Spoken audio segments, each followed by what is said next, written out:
अस्सलाम वालेकुम दोस्तों, आपके अपने चैनल प्योर देसी टिप्स में हम आपको खुश आमदीद कहते हैं। मेरी तमाम नए आने वाले व्यूवर्स से गुजारिश है, बराए मेहरबानी चैनल को सब्सक्राइब कर लें और बेल आइकन को दबाना हरगिज़ न भूलें ताकि आने वाली हर वीडियो का नोटिफिकेशन आप लोगों को मिल सके।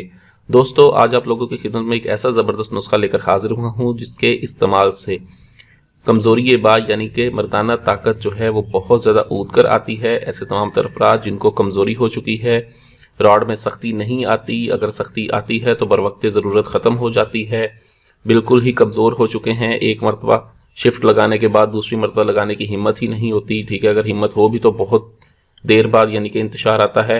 और इसके साथ साथ जिनको टाइमिंग का मसला है उनके लिए भी नुस्खा बहुत ज़बरदस्त है। इस नुस्खे को ऐसे तमाम तरह अफराद भी इस्तेमाल कर सकते हैं जिनको कसरत बोल की शिकायत है, यानी कि जिनको पेशाब बार बार आता है, शुगर की वजह से मर्दाना कमज़ोरी है या आम मर्दाना कमज़ोरी है, उसके लिए नुस्खा बहुत ही आला, बहुत ही ज़बरदस्त है। आज मैं आपको बहुत ही ज़बरदस्त गोलियां बनाने का तरीक़ाकार बताऊंगा। इन गोलियों की मदद से आप अपने आप को ताकतवर बना सकते हैं और अपने आप को टाइमिंग की कमी जो है उसको ख़त्म कर सकते हैं।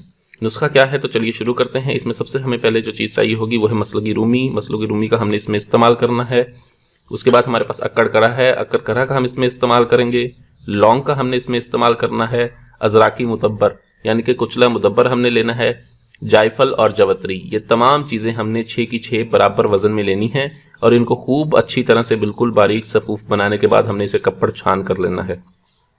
कप्पड़ छान करने के बाद आप इसमें हस्बे ज़रूरत शहद डालें और इसे खरल में डाल के खूब अच्छी तरह से ज़ोरदार हाथों से घोटा लगाएं ताकि ये गोलियां बनाने के काबिल पेस्ट बन सके। जब ये पेस्ट बन जाएगा तब आप इसकी खुदी गोलियां बनाएं और ऊपर वर्क नकरा चढ़ा के इनको महफूज कर लें। रोज़ाना एक गोली सुबह नाश्ते के आधे घंटे के बाद और एक गोली शाम को खाने के आधे घंटे के बाद इसका इस्तेमाल करें। ये बहुत ज़्यादा ताकत पैदा करती है, टाइमिंग के मसले को हल करती है। दोबारा बता रहा हूँ, शुगर वाले मरीज़ भी इसको बेझिझक इस्तेमाल कर सकते हैं। उसके अलावा ये कसरत बोल के लिए भी बहुत ही आला नुस्खा है। वीडियो अच्छी लगी हो तो इसको लाइक करें, वीडियो को शेयर करें। कोई पूछना चाहते हैं तो कमेंट में मुझसे इसके बारे में पूछें। मुझे अगली वीडियो तक के लिए इजाज़त दें। अपनी सेहत का बहुत ख्याल रखें। शुक्रिया। अल्लाह हाफिज़।